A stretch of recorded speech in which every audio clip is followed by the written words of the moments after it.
আল্লাহ পাক রব্বুল আলামিন মৃত্যুটা নির্ধারণ করেছে, নির্দিষ্ট সময় হলে মৃত্যু একদিন না একদিন বরণ করতেই হবে।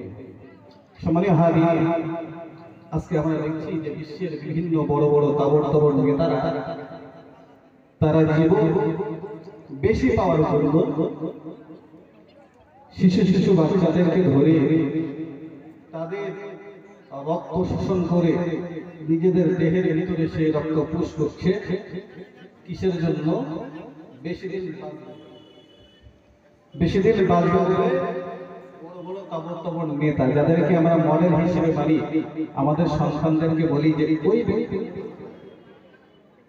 অমুক ব্যক্তির হতে হবে। যে সমস্ত ব্যক্তিদেরকে আমরা লিডার হিসেবে মানি, যাদেরকে আমরা নেতা হিসেবে মানি, যাদের দেশের সম্রাট হিসেবে মানি, যাদেরকে আমরা দেশের বাদশা হিসেবে মানি, ওই সমস্ত ব্যক্তিরা শিশু মাসুম বাচ্চাদের সেই রক্তগুলো নিজেদের দেহের ভিতরে দিচ্ছে আর নিজেদের দেহের যে রক্ত সেগুলো বার করে দিচ্ছে, শিশুরা মারা যাচ্ছে।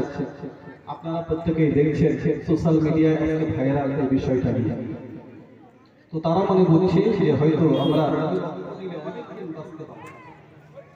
দেখুন, যে ব্যক্তি প্রকৃত ইমানদার হবে সেই ব্যক্তি বিশ্বাস করবে